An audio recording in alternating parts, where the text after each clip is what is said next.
Happy Friday. So an article in BBC Work Life caught my interest as it was talking about presenteeism and how it's still entrenched in organisations, and in fact it's probably got worse.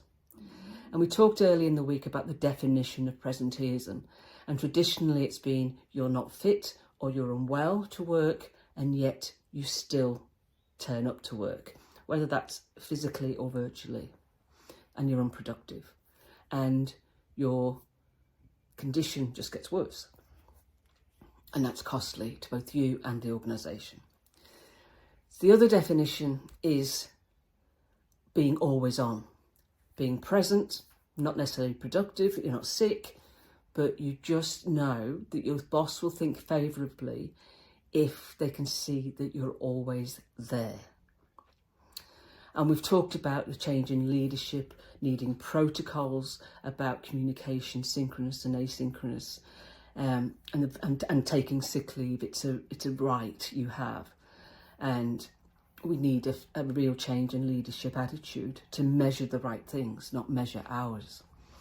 And I wanted to wrap with one of the causes of presenteeism, which is really scary to me, and that's fear. And this is particularly for remote workers, and research has proved that this is the case. That remote workers fear that if they don't turn up and present themselves at the office, that they will be thought of unfavourably by the boss. And research has already proved that leaders are saying, yes, it will impact your career. It will have a detrimental impact on your performance review. And that is really scary. So we have employees who are putting up with a 2-hour commute. It's time consuming, it could be expensive, it's not pleasant, and they're doing it just to turn up because they believe that working remotely will damage their career. And that has just got to stop.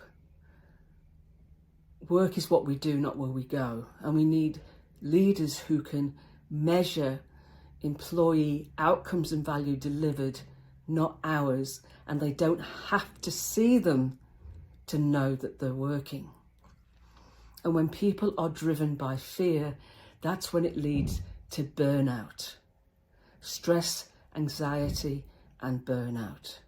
So people should not fear that where they work and when they work is going to have a detrimental impact on how their performance is evaluated.